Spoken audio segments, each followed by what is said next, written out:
Welcome to the Empowered Women Life Leaders podcast. I'm your host, Karen Bashford. This podcast is for every woman who has ever felt limited by her past, silenced by trauma, or held back by society's expectations. Each week, we will share powerful stories, expert insights, and practical tools to help you become the leader of your own life. Today, I'm excited to welcome Paula Rastrick. She's a former leading sports rehabilitation and performance coach, and Paula has had to confront her own health crisis. Now, you know I love anything that's different, and I do feel Paula has got so much to share with us that's going to perhaps challenge your way of thinking and lead you down a slightly different path to what you think you should go when it comes to anything to do with women's health. So welcome, Paula. Hello, thank you. Thanks for having me. It's lovely to have you here. Please tell us a bit about yourself and how you became what you are. Yeah, well, I have a very diverse background. Originally, I started out in my younger years in London working in advertising. And then I eventually moved into sports psychology and sports performance, and I worked in professional football. So over the last few years, I worked in professional football from 2010 to sort of 2018. And that's where I combined the rehabilitation with sports psychology and performance. So that was quite groundbreaking at the time because there was no women in professional football. And yeah, it was a very interesting time. And then I sort of left that career and I started a business with my husband, and we started a rehabilitation physiotherapy clinic with a yoga studio as well. And then I sort of hit what I'm going to call 44, 45, I hit perimenopause. And when I hit perimenopause, I had no idea back in sort of 2018 what that was. It was not recognized, not really talked about, but I started to really have a lot of mental health symptoms, started to feel very anxious, started to feel very stressed. I was burning out and I was struggling to cope with the business demands. And at that point, one of my friends said, well, look, you might be perimenopausal. Why don't you try hormone replacement therapy? And I'm being honest, Karen, I didn't question it. I needed to survive. I had a new business. And so I went and I was given the prescription and I didn't even question it. And I stuck the patch on. And unfortunately, I had a very, very bad reaction to the hormone replacement therapy. And things started to get progressively worse, but I didn't realize that it may have been the HRT. I started to feel even more anxious. And so I went back after 3 months and they doubled the dose. And yeah, and they doubled the dose. And that took me well over the licensed medication dosage, outside of any safety data, outside of any clinical guidelines. I didn't realize at the time. And the only way to describe it is over the sort of next few months, I ended up spiraling, left my husband, and I ended up suicidal, unfortunately. And yeah, it was a very hard, dark time. And it was only when I went to my GP actually, because I was bleeding and my mum died of ovarian cancer, so I was really frightened. And that's when they said, look, this dose of HRT is way too much. And that started the process then of sort of having to go through cancer scans. And then the sort of collapse, really. I ended up in a sort of collapsed state. But luckily, and I say this kind of, COVID came along. Now, when COVID came along, I had to close my business. And that's when I managed to kind of get off the treadmill, if you like. I managed to take some time out and I started to heal, is the right way to see it. And then I started to think, well, something's not right there. Something went wrong, right? Something went badly wrong. What was it? And what I can only describe then was, and has been, a comprehensive few years of investigating the research. So starting to look at how my childhood and what I'm going to call childhood trauma, my upbringing, potentially impacted my experience in midlife, with my symptoms.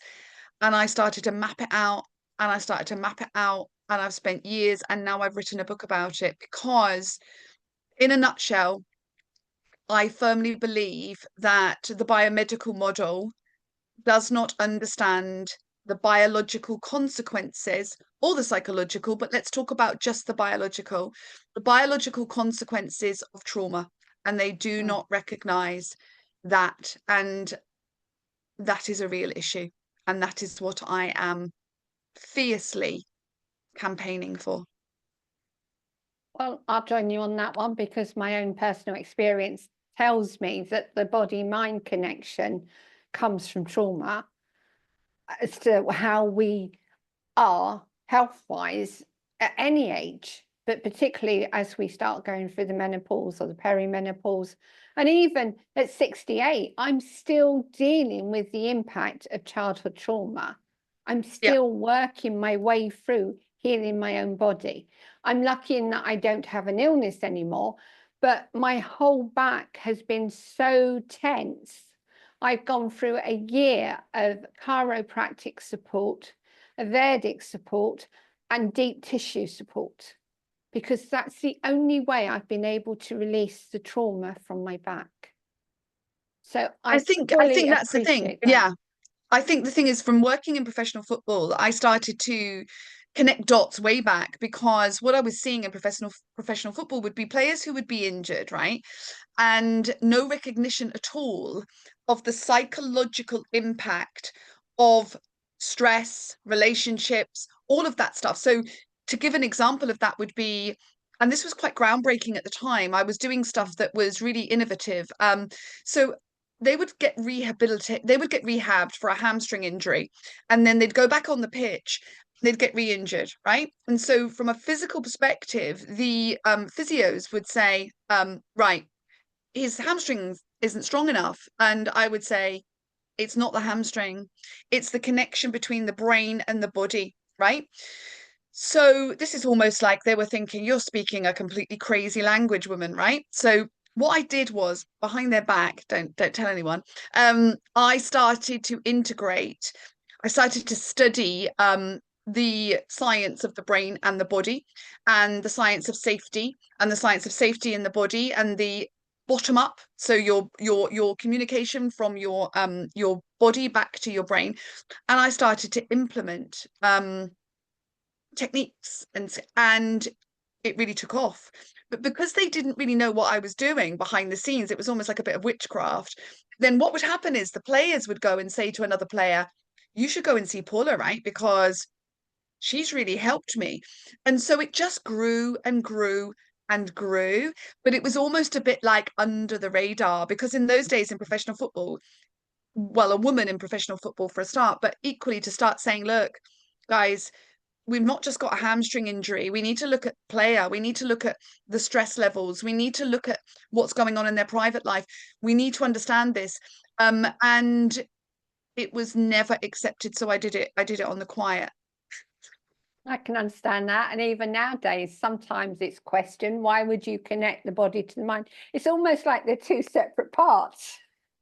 Well, you've got your brain, you've got your nervous system. I mean, that's the work that I talk about a lot, is about the science of how do we understand trauma stored from a biological perspective. We know it's stored within the memory of the body, right?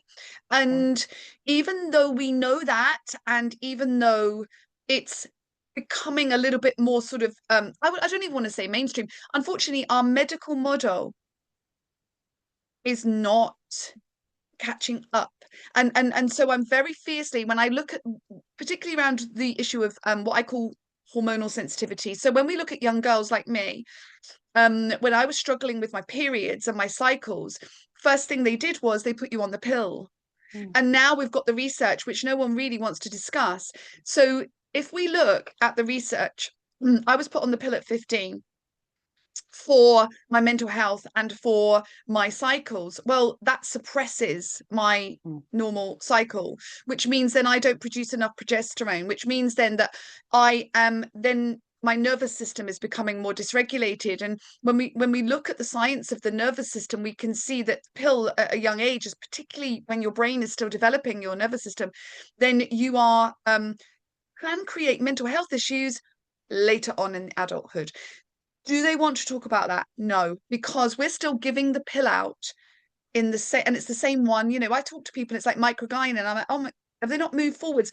No. And the problem we've got in women's health is we're not moving forwards. We are literally, because women are difficult to study. So they're difficult to study because of the hormonal cycles.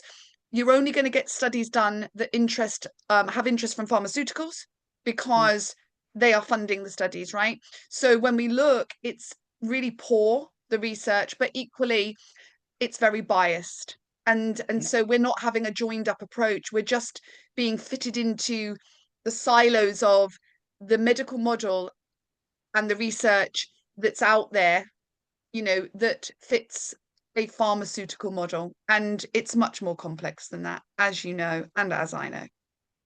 Well, the thing about it with pharmaceutical companies as well, they're in it to make money, obviously. 100%. So if they don't research the things that really are relevant, it's not surprising, because they're not going to make money on it. So tell me, Paula, what would you say to a woman who is facing issues? What would be the first thing you would suggest she looks at to understand what's really going on for her? Well, I mean, my area really, to be honest with you now, is around midlife, and where we have this kind of what I call this junction, where women are, you know, struggling with what is being called menopause symptoms, right? So perimenopause is a really difficult time for a lot of women. My kind of argument is, what's happening is you're being told you have symptoms like I did. So I was told my anxiety is a menopause symptom, therefore I need to take estrogen, therefore take this, replace your hormones, everything will be tickety-boo. If I was to tell you, first of all, that is, I strongly contest that from looking at research.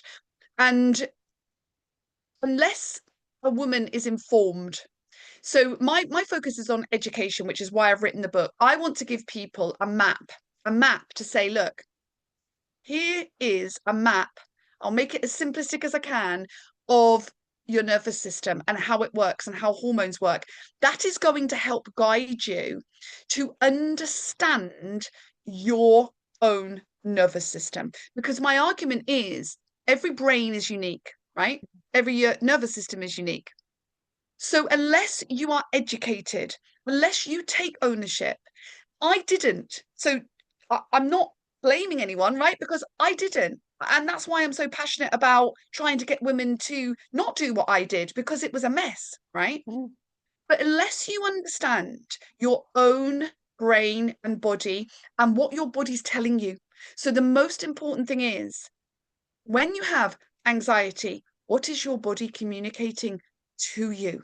And once we understand what these symptoms are, they're messages from the nervous system, you can then start to take that control of, right, what do I need to do? Because unfortunately, I think what's happening is, and it's not a blame game, is that we've got high anxiety for multiple reasons, and then we look for meds or a quick fix. Well, unless we start to address our own self-awareness of why we're more anxious, it's like sticking a plaster on top, but it doesn't actually, it can create more problems, Karen, because people then get side effects to the meds.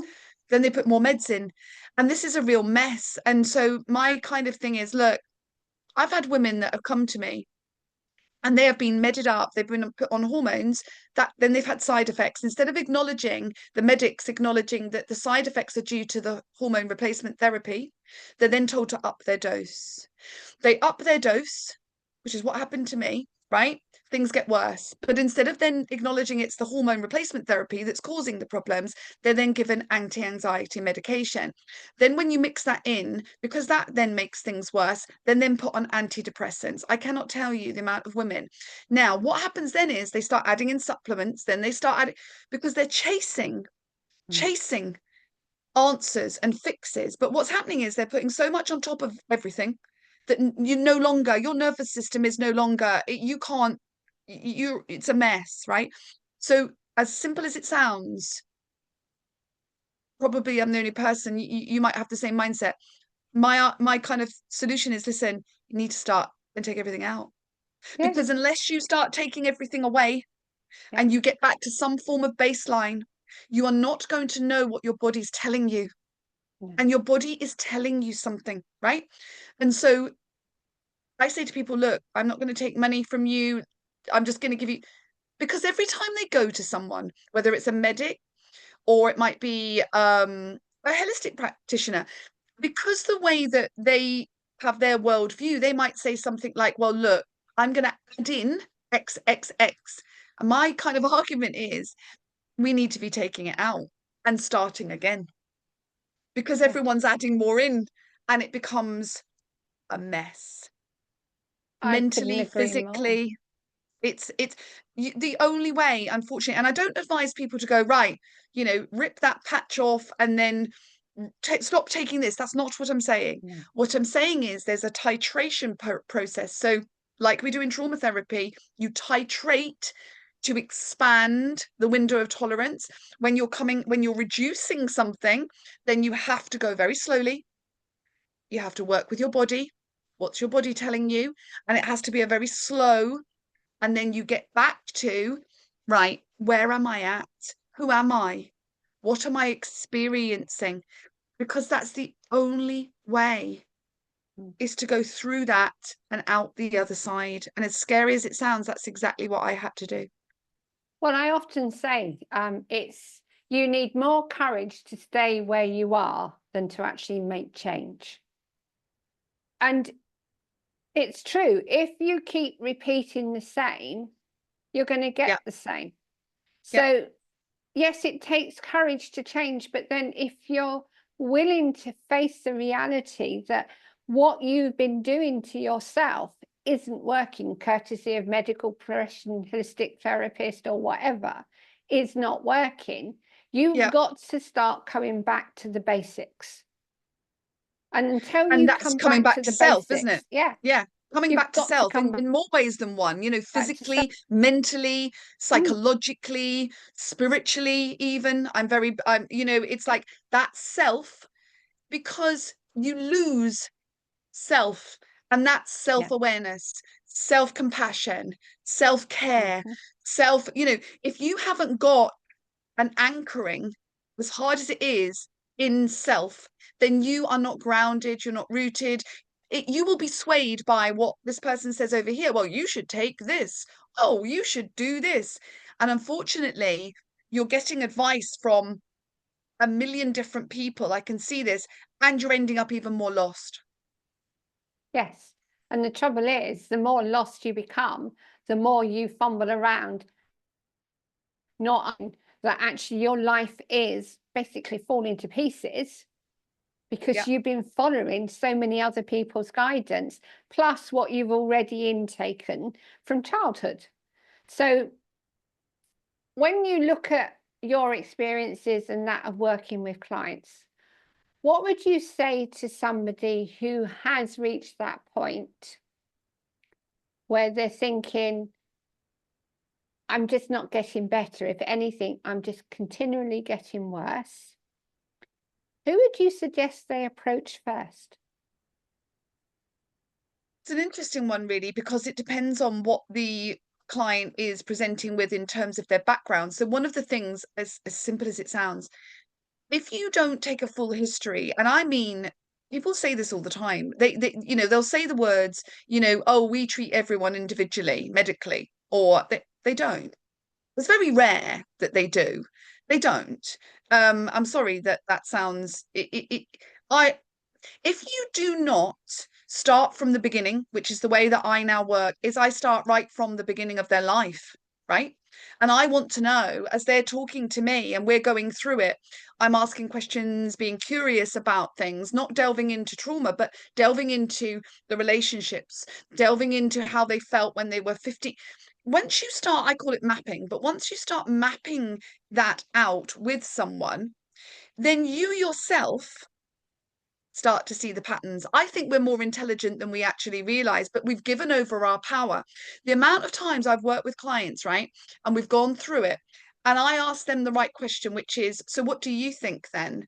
They give the answer because they already know. But what they're really looking for is somebody to mirror back. Yeah.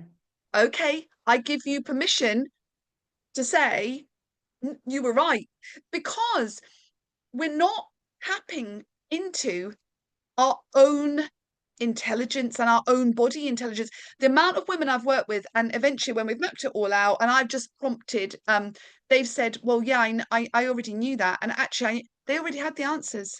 It's just that they sit in front of practitioners that don't ask the right questions and are looking to fix them or give them another solution, when my approach would be, you have the answers, you have the inner wisdom. It may be buried, right? Because depending on, you know, our childhoods and depending on our, imposter syndrome, whatever you want to call it, and not confident, but you really do have the answers. And I believe it's about tapping into that and drawing that out with them, as opposed to telling someone, because it works every time. Karen, every time I've done that, the woman has ended up going, I knew that. I already knew. I already knew.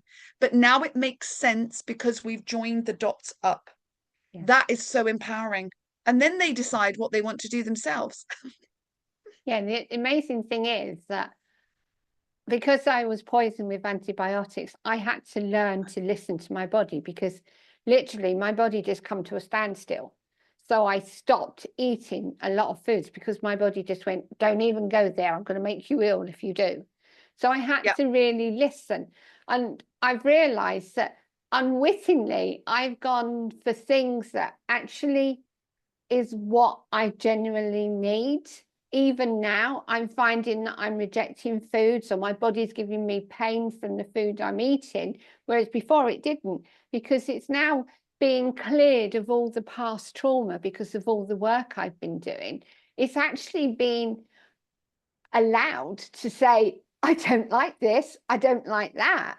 And we have this innate ability from birth, we have it, but it's so suppressed by what happens in childhood from our parents, from where we're educated, even just what we bring through genetics. It has a massive impact on us. So from your personal experience, I appreciate you realized something was wrong and wanted to explore more.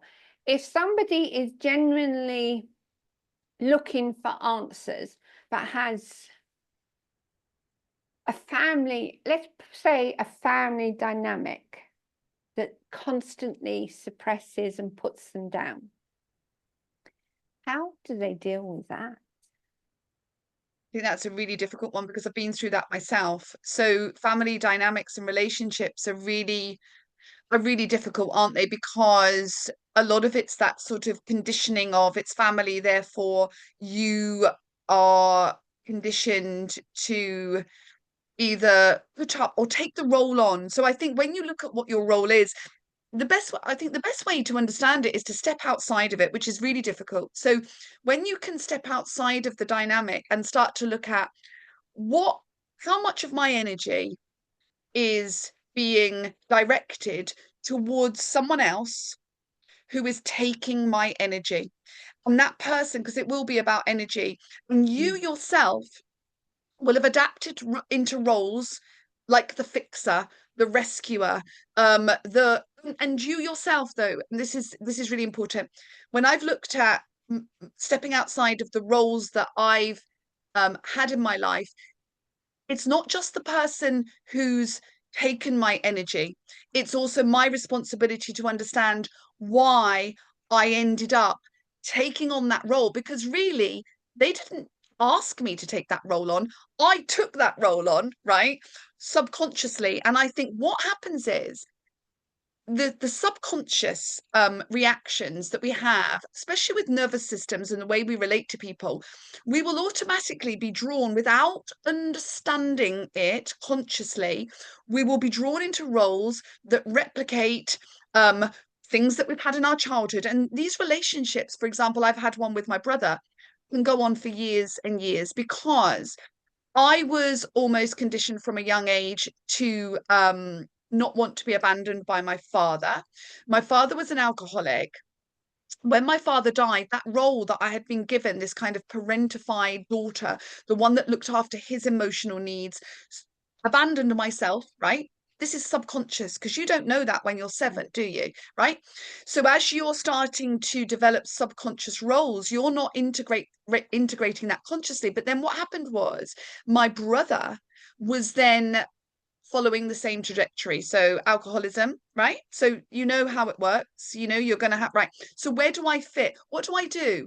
I then become his therapist, right? Because the role was conditioned from childhood subconsciously, and I need to find where I fit in the world. So I fit into the rescuing everyone, and that gives me, and we have to be careful of this, that gives me back my self-worth.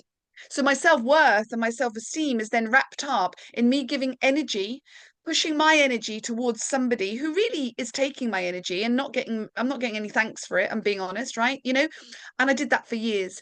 So at what point do we consciously say, what is this role that I have carved for myself, right? Because we all have choices, and as hard as it is, but it might be subconsciously. And what am I getting from it? Because what you typically find is I would be more distraught about trying to control my brother's behavior, right? But then I'd still go back for more. Do you know what I mean? Like it's self-punishment. It's it's like you always keep walking back in. Yeah. So you're getting your energy drained, right? Your energy is being your life force is being drained. Let's face it, it's not a two-way reciprocal energizing relationship, right? You're then moaning, you're then crying, moaning, then you're getting pulled back in because you're conditioned to believe that you're the person that needs to sort it. So you can't give up those roles. And when you start to really consciously, and this is a very difficult process to consciously sit, a lot of time, it doesn't happen until something breaks, unfortunately. And that's when that rupture either forces you into self-awareness, right? Unfortunately. And a lot of us have to go through that before we start to wake up, is the way I call it. But even if you're listening to what I'm saying, you'll know. Because the minute I say it, you're going to be saying, I know, because this is the role that I play with my partner, or it's playing out with my husband, or it's playing out with my son, or it will be playing out. Your childhood will be playing out within the roles that you've either given yourself or other people have imprinted onto you, and you've accepted it. You accepted it. And that's a really hard thing. People don't like that because it takes self-awareness, it takes recognition. Because the other person, right, that's taking your energy, they're not going to turn around and say, could you stop trying to rescue me, please? Because it's really annoying. They're not going to do that. The only person, the only person that has got the control is the control over you and yourself. And you are so self-abandonment, massive topic, isn't it? So I've been through it recently in an adult relationship. Don't get me wrong, I'm not saying, oh look, look at me. I've been through it very recently in an adult relationship where those roles started to come in, and I started to self-abandon in the name of love, right? And I had to rescue myself from the situation. No one was coming to get me. Nobody will rescue you. Nobody will ever rescue you. I had to really start to, and it was painful. It was really painful. And I was like, I know what I'm doing. Oh, consciously, subconscious. And I knew. And we all do know. We just push it down. But it's easier not to deal with it unfortunately. 100% easier. It's 100% easier. It's a very painful process I've just been through, and it's 100% easier to not deal with it or not face it or not recognize it. And this is the problem, because until we make the subconscious conscious, we will repeat the same patterns. Yeah. And you can guarantee we will. It's guaranteed. It's almost nailed on. Absolutely. It's nailed on. It's nailed on. It's like, if there's one thing I can tell you, you don't need to pay me for this. I'm going to tell you that you're going to repeat the same patterns Yeah. because we're mirroring as well. So Yeah. the other person is then going to mirror their subconscious patterns. Yeah. And you've got two kind of, I call it nervous system profiles, who are then mirroring each other, and one's you've got that push-pull energy, haven't you? And you've got that sort of, and that carries on in relationships, it carries on in work environments, it carries on in every relationship. But unfortunately, you can get involved in those dynamics in whatever situation. Families are really quite ingrained, aren't they? Because unfortunately, we've been conditioned to believe that, you know what, you should stick by your family. Thicker than water. I mean, that is probably the worst saying I've ever heard in my life, because I hate it can be the most absolutely toxic hate thing. it. But to me, again, we could talk all day, but that's conditioning. We're conditioned. Absolutely. That's just conditioning. It's like, I mean, I can get very controversial. I even think marriage vows and things like that. I'm like, wait a minute. When we stop to think about it, we're being almost told through everything, you just have to put up with it. When you look at the history of it, you're like, this came from men, religion, and it was not there to serve women, was it? Let's face it, right? And I'm not saying that it's wrong. I'm not saying that if you agree with marriage vows, you're happy. That's not my. But if you look at life, most of the things that us women end up being controlled by was created by men.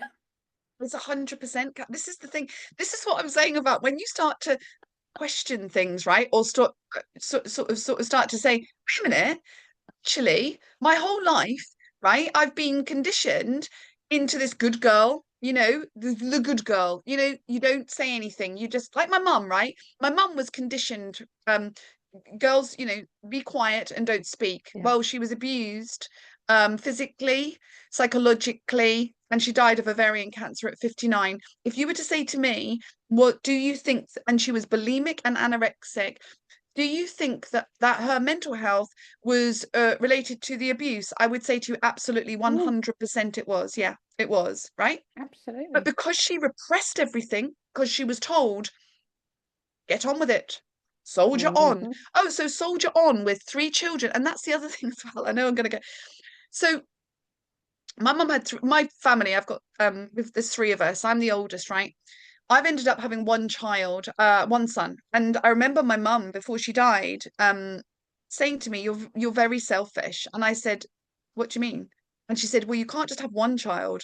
Oh, it's okay for you to have 3 and we're all kind of messed up. That's okay because you've got 3, and it's like, that's how deep the conditioning runs, right? But she could not dismiss the fact that having 3 children in a very toxic, and there's been a lot of damage, right? Toxic environment is okay. Me having one child in a loving family is not, because I've only got one. What was, do you know what I'm saying? That's how conditioned she was. And she was conditioned to repress everything. All those emotions were repressed. Hence bulimia, anorexia, mental health, OCD, very, serious OCD. Where do you think that's all going? The abuse is turning into physical symptoms, which is manifesting and she's suppressing it all in her body. Paula, I'm going to have to stop you, despite the fact I'm loving what you're sharing. It really is informative, and I hope that the listeners genuinely get the understanding that we have to be responsible for our own lives. I think that's probably the key message, isn't it? It's that self-awareness, isn't it? And unfortunately, there is healing is a journey. It's an integrated journey. But healing, I have to say, is it's much more than healing, because it gives you back your self-worth. It gives you back yourself. And there is Absolutely. nothing more powerful than being yourself. Totally agree with you. But thank you, Paula. It's been fascinating and I appreciate your time. Thank I you. will share your links and your Thanks. book and such like when the podcast comes out. And anyone wanting to reach out is more than welcome to. But thank you ever so much for your time. I've really enjoyed it and appreciated it. Thanks for having me. Thank you very much, Thank Karen. you. Thank you.